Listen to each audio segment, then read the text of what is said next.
All right, more on the story. Ahmed Versi is the editor and publisher of the Muslim News, and he joins me now from London. Ahmed, thank you very much for being with us. Now, 25 years ago, almost 1,500 pilgrims died in Saudi Arabia.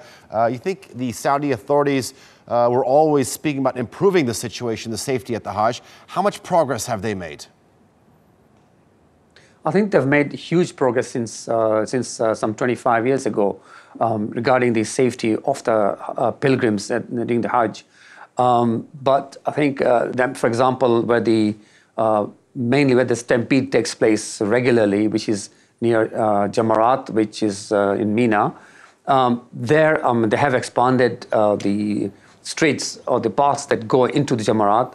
They have made the pillars that you hit the stones with huge, quite big and quite tall. So it's expanded that as well. So to reduce the congestion. So they have done a lot in the last 25 years. All right, let's talk about the scope of this. How many people typically make the pilgrimage, and should the Saudi government cut down on the numbers of people allowed to make the Hajj?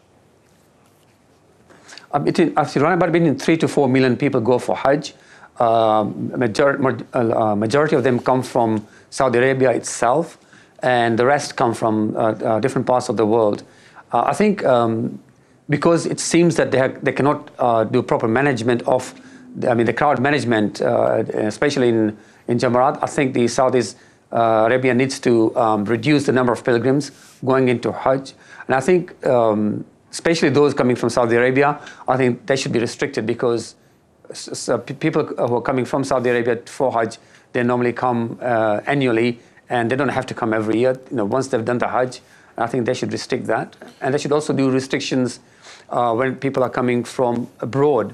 Those people who have already been to Hajj, they should be not given visas to perform the pilgrimage again, because they've done their wajibat, as we call it. So they might be able to, say, return back to Hajj after 10, 15 years. All right, Ahmed, before we let you go, I want to ask you, so you said safety concerns are obviously important for the Saudi authorities, but what about for the tour operators?